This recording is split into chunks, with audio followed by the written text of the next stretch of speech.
Welcome to the winners interviews of this year's American Financial Technology Awards.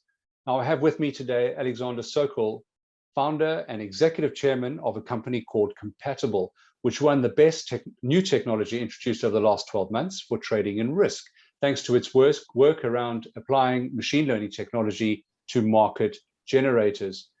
So firstly, welcome, Alexander, and congratulations to you and to CompatibL for this win in this year's AFTAs. Thank you. Good. Okay, so as I mentioned, CompatibL won this award on the back of its machine learning-based approach to market generators, introduced to help primarily capital markets firms produce more accurate risk measures in the wake of the COVID pandemic. So my question to you then, Alex, is can you tell me a bit about the new approach and how it came about? Thank you, sure. So risk models are based on historical data. And risk horizon is the time ahead for which risk is measured and managed.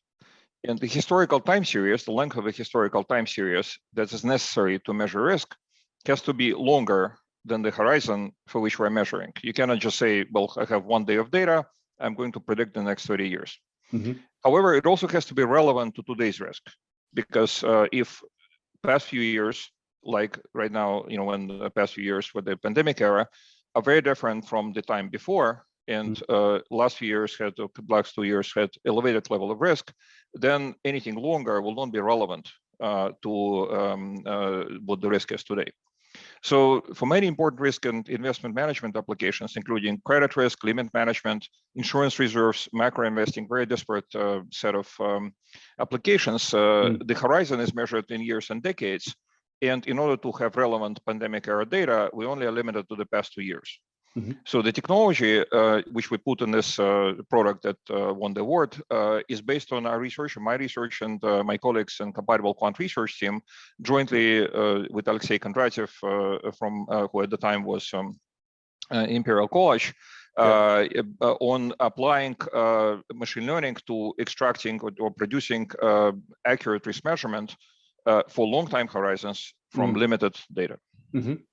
Okay, so let's drill down into a little bit down into the kind of the problems that your new models seek to address. So Alexander, can you talk to me about the problems that you're hearing from your clients with respect to the models that they were using before, perhaps using CompatibL's new machine learning and algorithm-based models to generate their risk measures? And can you talk a little bit about how specifically the technology actually goes about addressing those problems? Because that's the key really to this product, right? Right, exactly. So, so the very specific, way that it goes about this problem, and I'll start from that, and then I'll talk about the first part of the question. So the specific way it works, and that's actually what machine learning makes possible, is that it's able to combine data from different currencies, if we're talking about interest rates, different credit names, if we're talking about credit spreads.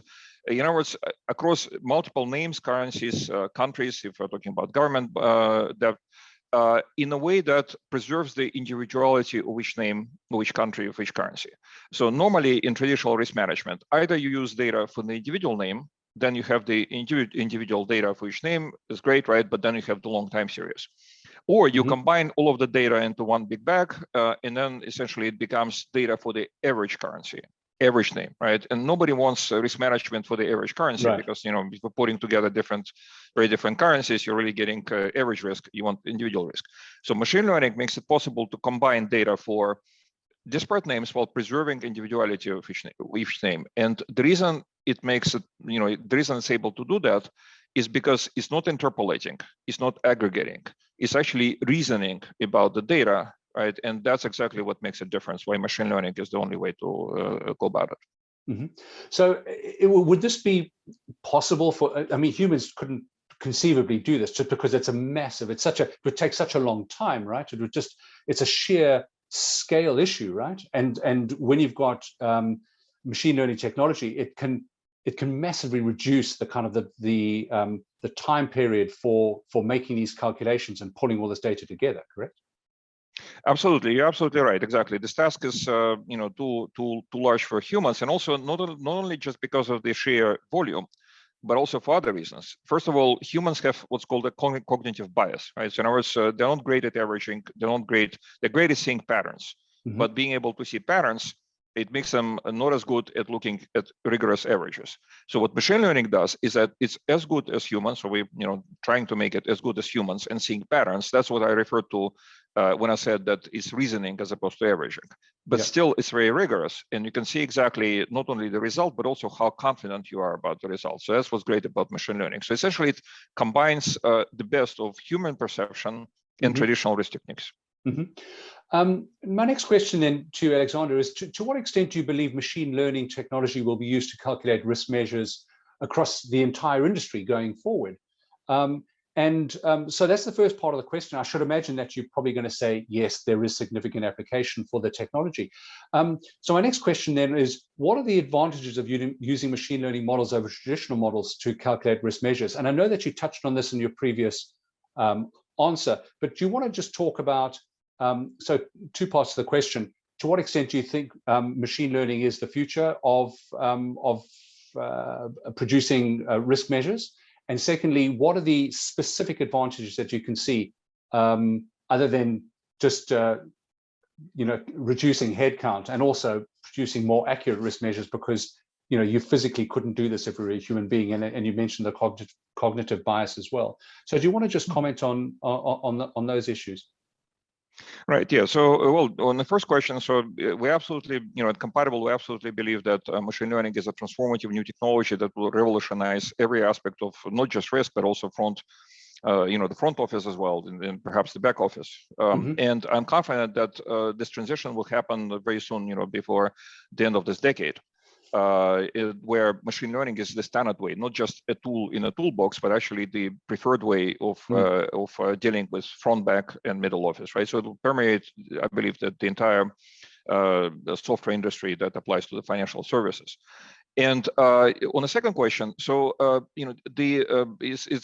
don't feel it's about reducing headcount. In fact, the tasks that we're using machine learning for, they're never performed by humans just because of the subjectivity and the sheer strength. So we're not talking about replacing a human with a robot. So we're replacing essentially a very, I would say, unsophisticated algorithm in a way that the algorithm that's very unsophisticated in a way that aggregates the data, where it takes averages, it interpolates. By something a lot more sophisticated, where essentially it's able to reason, right? It's able to see, well, this currency is similar to these two currencies, so I'm going to combine that data, but it's very different from this other currency, so I'm not going to combine them, right? But it does it in a rigorous way, instead of saying, well, I like this country, I don't like that country.